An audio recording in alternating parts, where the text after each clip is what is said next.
Hello and welcome to the Spike podcast. I'm Fraser Myers, and with me in the studio today we have Spike's editor Tom Slater, and joining us down the line from Luton we have Spike columnist Rakib Ehsan. Coming up on the show today, we'll be talking about the Wakefield Koran controversy, the new Northern Ireland Brexit deal, and the lockdown files.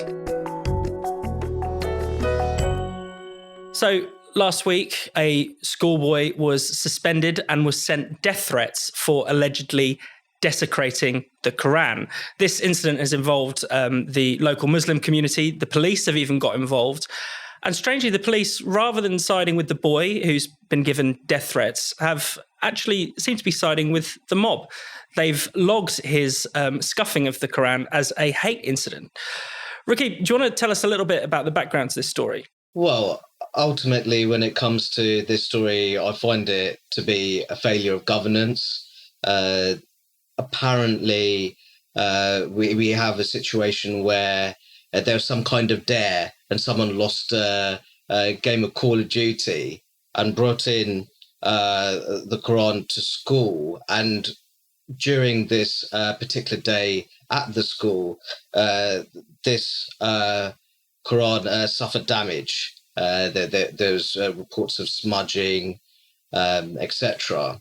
And what unfolded from that was what I'd consider to be an appalling state of affairs. The boy involved is said to be autistic. There's some kind of extrajudicial hearing which involved local councillors, religious figures and chief inspector. And if truth be told, there are people who are saying that religious tolerance is a fundamental British value. I would also remind them that we do live in a liberal democracy where there are no blasphemy laws. Now, this isn't about defending faith, in my opinion, or protecting religious beliefs. In my view, this is a kind of Islamist-style regulation of the public sphere, which has no democratic consent.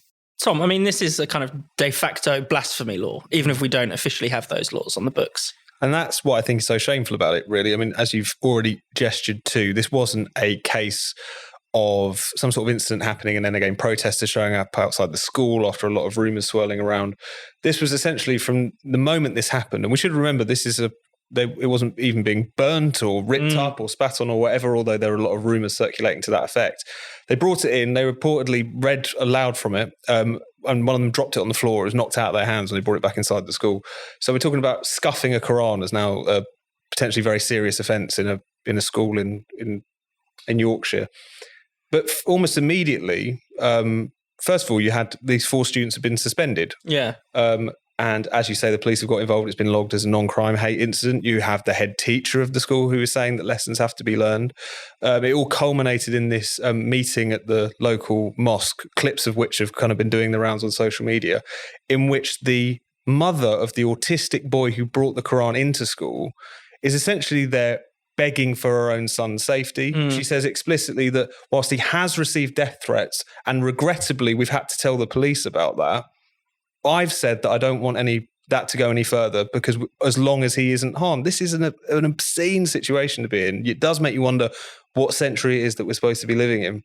And the thing is, it's in my view, whilst of course there are this kind of, this sort of religious intolerance, this religious bigotry is something that we should take very seriously and tackle. But I almost think the primary thing we need to work out is how that kind of institutional cowardice, liberal cowardice, the fact that when it came to the police, the head teachers as well, they'd internalised this sort of prohibition on blasphemy. They almost didn't need to be told there were going to be consequences.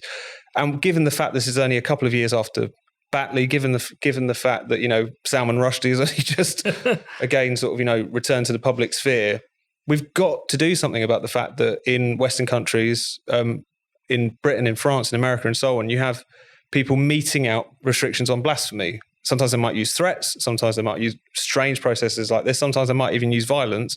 And we really need to take that seriously because I think it's by giving into it or ignoring it that it only festers and becomes even more poisonous and powerful. Yeah, that's right. And Rakib, I wanted to just, Tom alluded to some of the sort of previous cases there, Batley, Salman Rushdie. There's also Samuel Paty in France. I mean, this isn't a one-off where we have, religious hardliners essentially calling the shots in what should be in a liberal democratic society. No, absolutely. I couldn't agree more. I personally find the mockery of religious prophets and the desecration of religious scriptures grotesque. That won't come as any surprise to either of you. I'm a social conservative from Luton at the end of the day. But the point is that I ultimately live in a liberal democracy where there are no blasphemy laws. And I think that's where respect for the rule of law has to be the fundamental British value. And I do feel that you do have religious hardliners who are increasingly looking to call the shots in their local areas. And in my view, this calling of the shots, it has no democratic consent whatsoever. I think that we really suffer from a lack of national leadership when it comes to these kind of issues. I really do. One would think that a conservative government would be willing to make some kind of robust intervention, because I felt that the event that Tom was referring to, it did appear very much almost like a kind of extrajudicial hearing, in a sense. And I think when you have those emerging parallel codes, and I would go as far as saying counter societies, where you see that a sort of collective respect for the rule of law is being broken down, diverse societies such as ours is in a very vulnerable state when that sort of thing unfolds. And okay, just quickly, I mean, a lot of people will say, well, those people, those sort of community leaders, they're representing Muslims, they're representing the Muslim faith. What do you make of that kind of argument? Surely they don't represent ordinary British Muslims. Well, I think many of the figures involved are very much self-appointed community leaders.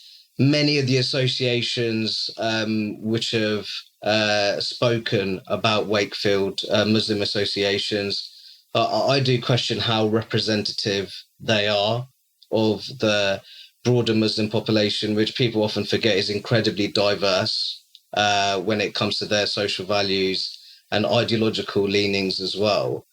So I think what Wakefield really shows is that we have a situation where people talk a great deal about British values, religious tolerance, and I do think that mutual tolerance is an important part of living in a diverse society. But I think the most important value here is understanding the laws of the land.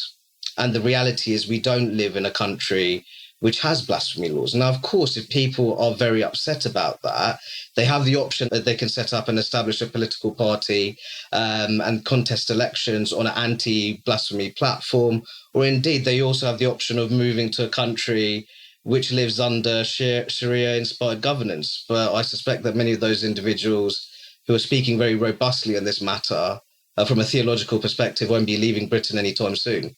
And Tom, what do you make of the way this quite conservative, hardline, theocratic, almost Islamist outlook seems to become almost synonymous, weirdly, with the liberal left? Why do they not speak out against that? Well, I think it's a whole mix of things. I mean, one of which is that I think whilst we do want to live in a religiously tolerant society and a tolerant society more broadly, people have confused tolerance with tiptoeing. People have confused tolerance with non-judgmentalism. And they do it in particular with minority communities because there is a sense, you could call it an overcorrection. I think it's actually incredibly patronising. An idea that you effectively have to ring fence certain groups from offence. And I think Muslims are kind of, in many respects, in people's heads, put very high up the pile there. You also have all of the kind of the narrative around Islamophobia, which has effectively created a situation, doesn't matter how we got here, it's effectively created a situation in which criticising conservative religious hardliners is a form of racism, not upholding their own personal religious strictures and is a form of racism. Even accidentally doing things which might offend against their particular interpretation of a faith is a form of racism. This is a ludicrous situation that we found ourselves in, particularly given the fact that when it comes to freedom of speech, historically it's been fought for and achieved by people who have on occasion not been particularly sensitive, particularly when it comes to religion. Yeah. I mean, even the kind of more recent, cherished, liberal free speech case studies that people like to trot out in relation to the life of Brian or Piss Christ or whatever it might be. These tell us that there's a certain point in which sometimes people rattle people's deepest held convictions, and that's where often we find that there are lines, we find that there are restrictions creeping in. It's such a strange situation in which, in the name of tolerance, we're actually essentially fueling an incredibly powerful and toxic intolerance amongst a small section of the Muslim population, and also basically treating them as the authentic voice of all Muslims. And I think that's one thing that really needs to be stressed, is when we're talking about blasphemy laws de facto or actually inked in law, these are huge problems, not just for members of the white British majority who for some reason want to have a pop at the Prophet Muhammad or Islam. It's a big problem for religious minorities. Yeah. It's a big problem for minorities within Islam itself. I mean, when people say, or something like Samuel Paty, that couldn't happen here, I always say to them, do you know who Assad Shah is, who was the Ahmadi Muslim who was stabbed to death? He was a Glasgow shopkeeper, stabbed to death because he was deemed to be blasphemous in statements that he'd made online. These cases do exist. So I think when you oppose blasphemy laws, you're also sticking up for the right of various minorities in society. Yeah. I mean, one faith blasphemes against the other quite naturally. One sect blasphemes against the other. But again, it's that liberal cowardice, that patronisation, particularly of the Muslim population. It's all contributed to a kind of toxic mix in which we've effectively empowered some incredibly intolerant, hardline people. And it's really about time that we stopped doing that, because it only gets worse the more you cave into it, I think. So this week, Rishi Sunak and Ursula von der Leyen unveiled the Windsor framework. This is the updated version of the Northern Ireland Protocol, the post-Brexit deal that keeps Northern Ireland partially in the EU single market. Tom, there's been a lot of sort of celebrations around this deal, some of it a little bit ghastly, let's be honest. Rishi Sunak claims it assuages everyone's concerns about the Northern Ireland Protocol, that it restores sovereignty to the United Kingdom, that it restores Northern Ireland's place in the Union. Is that really true? No. And in a sense, if you read even their own kind of puff document, which just roughly sets out what it is that they feel that they've achieved, they essentially admit to that. I mean, you'll hear things like they haven't got rid of the border in the Irish Sea, obviously, which effectively represents Northern Ireland being hived off from the rest of the United Kingdom, kept in single market for goods and so on. They've got rid of the feeling of it being. Essentially, they've cut the bureaucracy, they've cut the checks, they've ushered in these green lanes and red lanes. They've reduced the number of EU regulations that apply to Northern Ireland, but it's still there. It's still ultimately under the jurisdiction of the European Court of Justice, which is made crystal clear if you read either the UK or the EU side of this. I understand that there is obviously sensitivity around this issue. I think there's a lot of people in politics, even on the Brexit side, who are probably maybe slightly exhausted. There's a palpable sense that even amongst people who might be previously been quite principled Brexiteers, that because of how things have been handled over the course of the past 7 years, because of the mistakes that have been made, particularly on the Northern Ireland question, giving into the EU's interpretation of what needed to happen effectively, that this is the best that we can do. But they shouldn't get away with pretending that it is something that it's not, which is that it's a solving of this particular problem, that it does not effectively hive off Northern Ireland. And beneath the spin, that is pretty crystal clear. This is a huge problem from the perspective of sovereignty. And it ushers in effectively a kind of like neo-colonial arrangement where the EU is, Great Britain leaves and then a part of the UK territory is almost kept as a consequence of this. It's something which really needs to be taken up. And I think at the very least, people who are supporting this particular deal should be honest about what it is that it represents, because it's not necessarily matching up to a lot of the kind of lofty rhetoric and public emoting, which is brought about amongst a lot of people, particularly in the Tory party at this point. Yeah, Rakib, I mean, that's the issue, isn't it? I mean, it deals with a lot of people's practical concerns, but the actual principles, which are really what matter to a lot of people who support Brexit, are not actually dealt with. No, I think that's a perfectly fair point. But it's also interesting to see that the likes of Brexit hard man Steve Baker really expressing... Self-declared hard man, we should say. I didn't realise... Yeah, he gave that nickname to himself. Expressing some very strong support for the Windsor framework. But I still think that the Prime Minister, if he wants to get this Windsor framework over the line and cultivate broad-based support, especially within Northern Ireland, I think that he still has a lot of work to do. From what I hear, the DUP are not very fond of this new Windsor framework at all. So, in short, the Prime Minister is obviously very keen to move forwards with this new arrangement. He says that this is a wonderful arrangement for Northern Ireland in that it has privileged access to both the European Union single market and also the rest of the United Kingdom. But then that leaves open the door for Labour to say, well, why don't we have this for the whole of the UK? And I think that there'll be many people, especially in Remain voting Scotland and Remain voting London, who might say, well, we fancy a bit of that as well. So you have to be careful what you wish for. The Prime Minister is very supportive of his own Windsor framework, but it might well just open a huge can of worms. He already has, hasn't it? Yeah, I think so. Social media. Has, yeah. I mean, I suppose that there is the point that this is a very unique access to the single market. You know, it's not freedom of movement. It's there's all these kind of different things. But I think you're completely right as far as the more he lays on this kind of sales pitch, which this is the greatest deal of all time, and it's going to be absolutely wonderful. The more it has kind of opened the door for those people to try and say, well, then why, you know, if it's so wonderful, why can't we all have it? Why can't we have nice things as well? Which is already what you're saying. He's talking about Northern Ireland like it's sort of UK Hong Kong or something. Yeah. how traders will get their goods into China or whatever. Let's watch that clip that you referred to of Steve Baker, Rakib. 7 years of this cost me my mental health. The beard, the jewellery is about me, my recovery. In November 21, I had a major mental health crisis, anxiety and depression. I couldn't go on. People couldn't tell. I made a big keynote speech in the afternoon. But make no mistake, holding these tigers by the tail, Brexit, COVID recovery group, net zero scrutiny group, the tax stuff we did with Conservative Way Forward, took its toll. We're all only human. And the way I've led rebellions, no one should have to do. And this is an important moment for me personally. Why has he made it so personal? It's about his mental health. Was that why you voted for Brexit? Or, you know... Yeah. Did you wavered about Brexit because you're worried about poor Steve?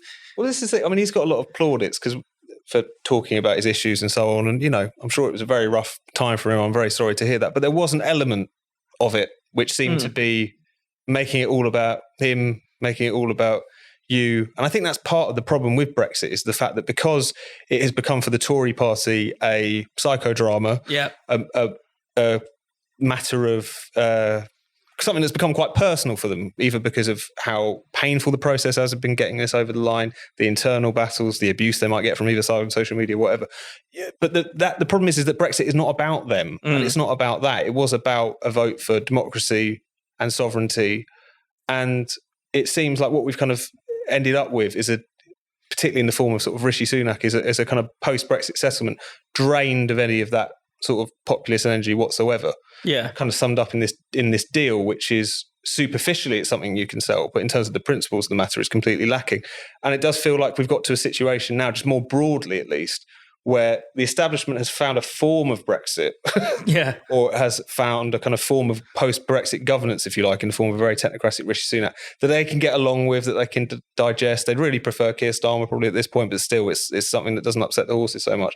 There's a kind of sense that period in which the lunatics ran the asylum, as they would say it, that you had leaders like Johnson who were trying in a slightly often naff fashion to try and represent what people wanted, is kind of done, and now we're back to sharp-suited politics as usual. So in all sorts of different ways, I think there's a kind of sense that it's become folded into process and also kind of stripped of any of the things that made it interesting and positive beyond the technical arrangements for Northern Ireland, however they were to be sorted out. Yeah, all the commentary is about adults back in the room, sensible compromise rather than principled brinkmanship, that kind of thing. Rakib, just on the sort of broader question of Brexit, whether Brexit is done, quote unquote, is often what people ask themselves. Where we're at now, do you really see this kind of version of post-Brexit government pleasing the people who voted for Brexit? I mean, particularly in those kind of red wall areas. No, absolutely not. I don't think that the Truss government was particularly pleasing for those red wall areas, because those are those exact areas where the Conservatives fell some way behind during that very brief 45-day spell where she was Prime Minister. I think that more generally, I've said this on some of our previous episodes, I think that there was a golden opportunity to embed and consolidate this cross-class, multi-ethnic, pro-Brexit coalition. But I think that has been well and truly squandered. And I think that's largely because there's elements of the Conservative Party. They're very reluctant to give those working class communities their time and energy. I think that's the truth of it. I think that when it comes to understanding their economic and cultural concerns, you still have that sort of pro-market, socially liberal dimension of the Conservative Party, which is a world away from those anxieties and concerns. So that working class conservatism, or working class Toryism, you could say, which could have been cultivated in this post-Brexit era. So far, that the project hasn't gone according to plan, and in my view, the project is pretty much dead, because I do think that many of those pro-Brexit communities now, because the Brexit realignment, that's not been embedded really in any way, shape, or form. You'll see many of those communities, I feel, traditionally Labour voting, returning back to their natural party in the next general election. Or not voting at all. Yeah. No, I think that could definitely... Or perhaps not voting at all, indeed. That could definitely happen. Not to draw us back onto Northern Ireland stuff, but I think it is worth stressing as well, because there is this sense at the moment that anyone who would take a principled position on what this new deal is and represents, who therefore have deep concerns about what it means for sovereignty and so on, there's this dismissal as they're cranks and purists. Hardliners, headbangers, pick your cliche. Yeah. But I think it is important remembering how significant and how much of an aberration really this setup is. I mean, during that press conference, you had Rishi Sunak saying, "And now I can announce that Northern Ireland can have the same medicines as GB," and in that way that he does. And it was a remarkable admission, really, of the fact that the UK government and his predecessors, really, but still, had agreed to a situation which no other sovereign nation would surely agree to. And it was also not, as many people would like to present it, as the inevitable consequence of Brexit.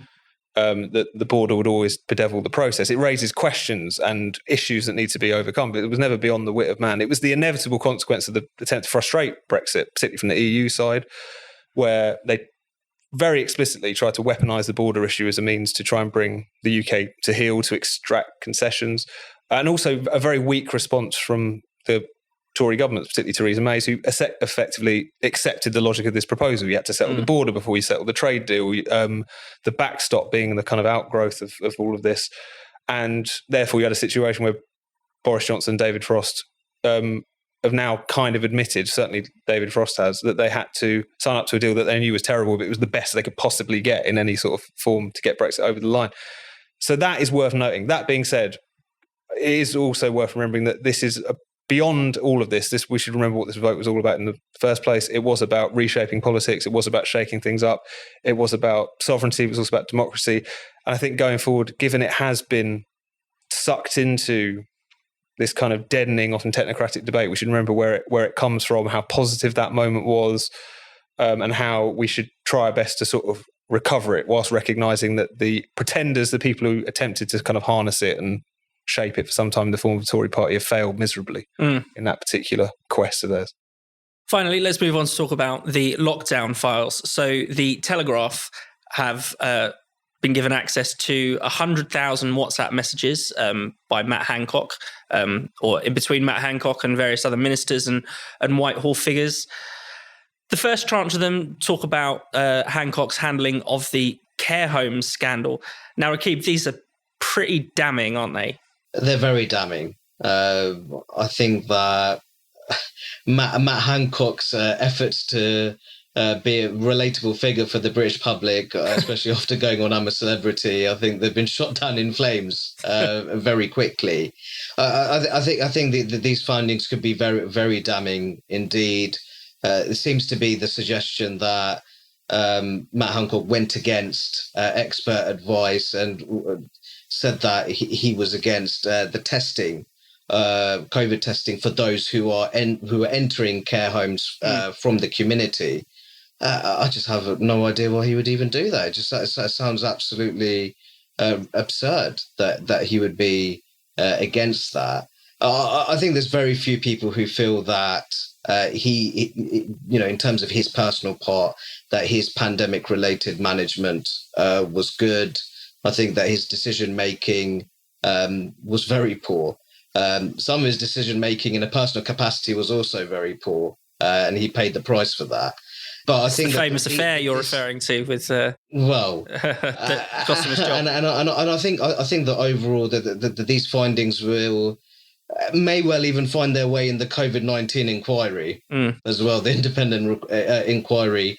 And I think more generally, there needs to be a very serious discussion as well about the general regulation of private care homes. I think there was a grand failure of an industrial scale, especially when it came to the shortage of important protective equipment. We saw that the amount of deaths in care homes was a magnificent scale. So Matt Hancock may well have played a part in that, but I think we also have to look at how we regulate our private care homes. And there's many people who pay astronomical fees for their loved ones to be homed in these, to live in these care homes. Where were all those resources, and why were they why were there such shortages when it came to important forms of equipment? I think these questions really need to be asked. Yeah, definitely. And Tom, I mean, the testing kind of scandal it's worth almost reiterating, isn't it? Because it started off, the pandemic policy, the Department of Health policy was, let's kick people out of hospital, put them into care homes. They don't need a test, and even if they test positive, we will put them into a care home. Mm-hmm. Then Hancock changed it to, let's just test people who come from hospital, but anyone else coming in and out doesn't need a test. Mm-hmm.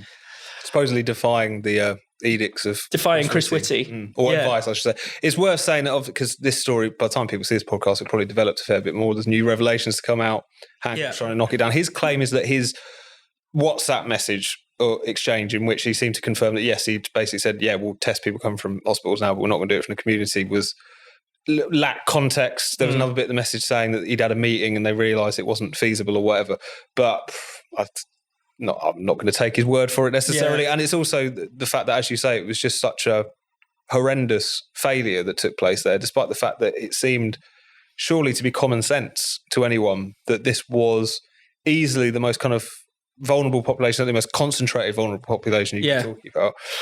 And yet, in the rush to clear the hospitals because of all of the concerns about them being flooded with patients, then you've effectively seeded these outbreaks. Now, I know there's some debate over whether it was actually the community transition, it was via the carers coming in that actually seeded those outbreaks rather than people leaving hospital. Those debates will rage for some time. But even so, kind of, there was even though people like Carl Hennigan were putting forward ideas of really throwing rings of protection around care homes, paying people to stay there for weeks on end. Yeah. There was just no thinking put into this, and there was whereas during the course of the pandemic, a lot of mistakes were made, and obviously the stripping of our civil liberties is easily the highest among them. But at the same time, there could have been a mobilisation of state resources towards protecting the people who really needed protecting. If all of that energy that went into scaring people, everyone stiff, to stay in their homes, to not walk the dog, otherwise you'll be menaced by drones and the police. All of that stuff that was just focused where it needed to be. You do wonder if we'd have had a different outcome, not least because of the fact that whilst we're still waiting for our COVID inquiry to kick into gear, Sweden's already had it, and as we know, in what seems like the final analysis, it's come out pretty well by taking a much more liberal, focused approach. So it's a tragedy, really, but it's also all mixed up with Matt Hancock's semi-comic pursuit of fame and attainment, which seems to be part of the story here as well in terms of his testing target and how that seemed to, at least at some points, shall we say, take more prominence, at least in his thinking, than maybe it should have in terms of doing. Yeah, he wanted to hit 100,000 tests per day. I think it was by the end of April, and he said explicitly that in one of his texts, yes, it's fine to send some tests to care homes as long as it doesn't interfere with my target, because potentially you could have those tests lying around and not being used on the day that would make him look good. I mean, he's kind of a bit of a risible figure, I guess.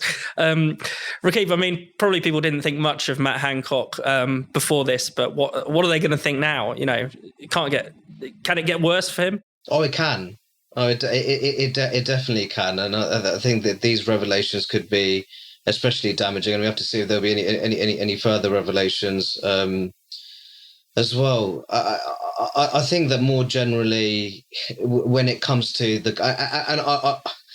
I can't believe I'm saying this, but we have to make the point that there were many members of government who were collectively involved in some very poor decision making over the course of the pandemic, not just Matt Hancock. But I do think for him personally, he was trying to repair his reputation, and I think in some ways his fairly impressive performance on I'm a Celebrity, he was making some headway, but now I think he's very much back to square one, and I do think it may well get worse for the man. Thank you so much for watching the Spikes podcast. We'll be back next Friday. If you hit subscribe and click the bell, you'll never miss an episode. And in the meantime, why not check out all of Spike's other videos and podcasts on this channel?